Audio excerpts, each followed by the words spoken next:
And when you're young and you're in your 20s, you're trying, I mean, at least I was, you're trying on personalities like they're shirts. I mean, you're literally just, I'll be this person, I'll be that person. And one day you've stolen from 1,000, so you're a genius, not a thief. And instead of stealing from one, and you've pulled all these different references in and these feelings, and you know yourself. And I thought, whoa, that's weird, because both are stories that aren't true. They're not what I know to be my story.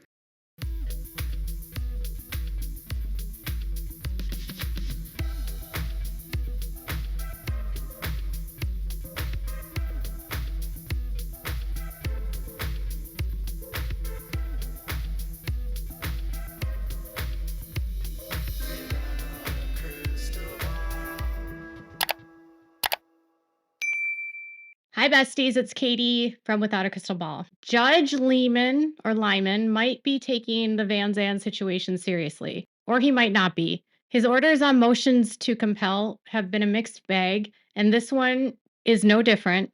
And he's given rulings on motions to compel and granted them only then to later have cases dismissed, right? So I'm cautiously optimistic, but he appears interested enough that he is allowing Jen Abel to proceed forward with her theory of what Stephanie Jones, Jones Works, Blake Lively, and Ryan Reynolds' company, Van Zandt Inc., did when they schemed together back in September of 2024 in order to take the contents of Jen Abel's phone. And Ryan Reynolds' company, Van Zandt Inc., responded and said that they shouldn't have to hand over any records of their conversations between their Van Zandt, Lively, and Jones Works related to the subpoena.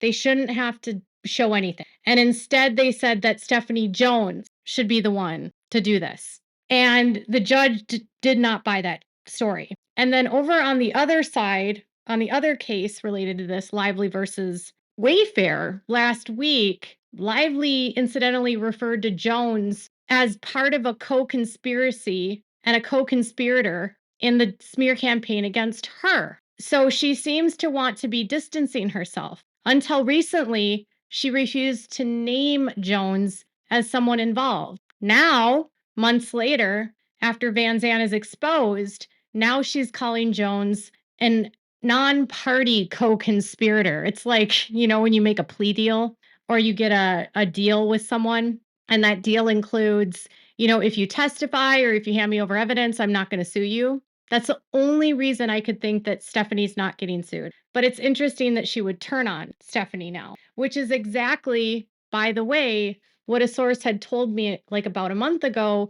And that's the same lawsuit, or that's the same video that Stephanie Jones' lawyer sent me a cease and desist and said that it was defamatory for me to suggest that they were going to turn on each other, even though a source that was privy to the information said that that's based on their experience with all parties, what they believed would happen. And it was their opinion. Well, it appears this is what's happening. But it also appears that if there was a scheme and what kind of scheme there was is about to be discovered. So Lyman, in his order, says that Abel moves to compel production of a copy of the subpoena, documents produced by Jones. In response to it, communications between Van Zandt and Jones or their respective counsel about the action, documents to show their structure and sufficient to identify shareholder. So this one is specifically into number 3, communications with Van Zandt and Jones about the Van Zandt action. Not just about the subpoena, but the action itself. So this is where we're going to get to the root of what was this lawsuit. We know it's a sham, and the judge feels at least a little bit intrigued to know what this is about. He claims that Van Zandt has agreed to produce documents responsive to 1, 4, 10, and 11, so those ones are denied as moot. But the request 9 calls for communications between Van Zandt and its counsel and Jones Works and their counsel concerning the lawsuit, the Van Zandt lawsuit. Van Zandt argues that the requested documents are irrelevant and that if they are relevant, the court should require production of them from Jones or Jones Works before burdening Van Zandt. He says the motion to compel is granted. And he is using Federal Rules of Civil Procedure 26, and it's that there is Parties may obtain discovery regarding any non-privileged matter that is relevant to a party's claim of defense and proportion to the needs of the case. The party's relative access to relevant information, the importance of discovery in resolving the issues, and whether the burden or expense of the proposed discovery outweighs its likely benefit. Party seeking can bear the initial burden of proving the discovery is relevant, and once they have shown relevance, it's up to the responding party to justify curtailing. So then he goes into what Abel's argument was, and it was that he says Abel argues that the documents are relevant because they go to whether Jones and Lively conspired to obtain Abel's stolen information, and it's in a quote, and sued the Sham Van Zandt lawsuit to provide a veneer of legitimacy for Jones to transfer of stolen information to Lively, and whether Jones provided data taken from Jen's stolen phone to Lively before service of the Van Zandt subpoena. Van Zandt argues that the documents are not relevant because Abel's claims arise from Jones obtaining Abel's cell phone when she was terminated, which took place weeks before the action was initiated. Relevancy under Rule 26 is to be construed broadly to encompass any matter that bears on or that reasonably could lead to other matters that could bear on an issue that is or may be. Under this standard, the documents are relevant. Abel claims that Jones disclosed at least some of her private communications to the Lively parties no later than August 21st, 2024, and then continued to access her private text messages thereafter. And at some point transmitted Abel's stolen communications to Sloan, Lively, and Reynolds in order to harm Abel. The statutes under which she brings claims prohibit both obtaining and disclosing protected information. It's interesting that he framed it that way because when Kristen Teller filed the motion to dismiss, she said that there was no hacking, there was no obtaining anything that was illegal, there was no taking because it was Jones' property. So when he says the statutes which she brings claims prohibit both obtaining and disclosing protected information, that goes to the protected computers, which Taylor then also said, oh, they're trying to get rid of the protected computers because they can't even prove the hacking. So I just wonder if he's taking this seriously. Communications between Van Zandt or its counsel and Jones Works and or their counsel concerning the lawsuit are likely to bear on or lead to further information regarding whether and when Jones obtained relevant communications and disclosed them to Van Zandt or Lively. So the crux of her case is that if Jones took information from her phone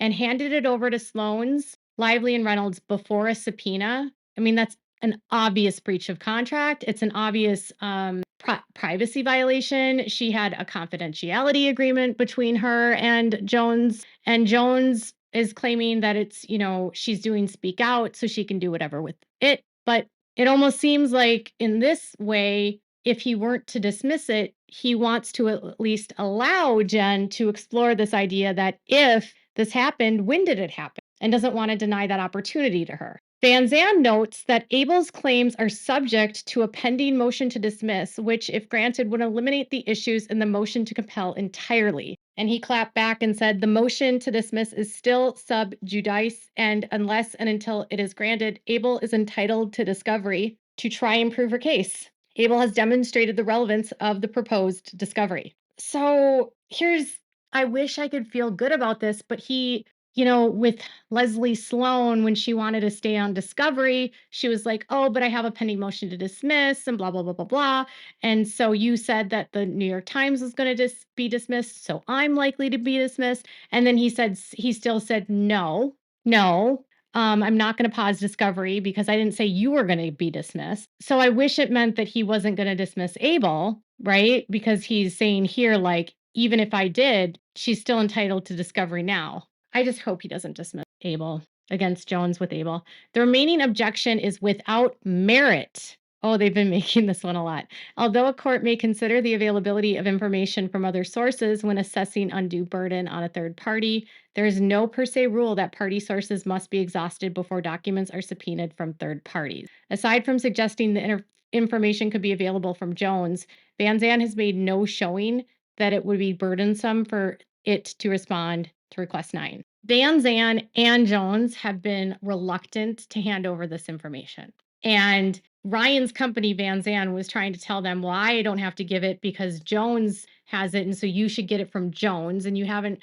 gotten it from Jones. And if you get it from me, then it's going to be, repetitive. And they've been making this argument, and it's just not a rule. And he's just saying it's an objection that doesn't have any merit. And, I can recognize you don't want to turn over discovery. And listen, like, obviously, when it comes to like Brian Friedman's law firm getting subpoenaed by Lively, the judge in the California case said, well, I don't even want to rule on this because it ultimately has nothing to do with me in this jurisdiction. And he's transferring that motion to compel to New York so that Judge Lyman can rule on it, right? And in that case, they were saying advocating for a client doesn't give you access to our records. Okay. Who knows how he'll rule on that?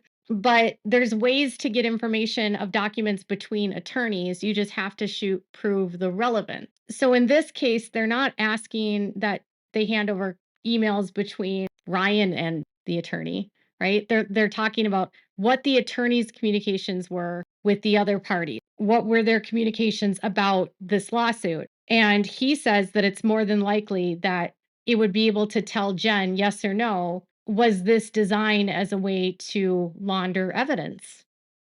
I would hope that given the severity of what they've done and the fact that this is so blatantly a sham, that he doesn't dismiss Jen's case under some weird technicality.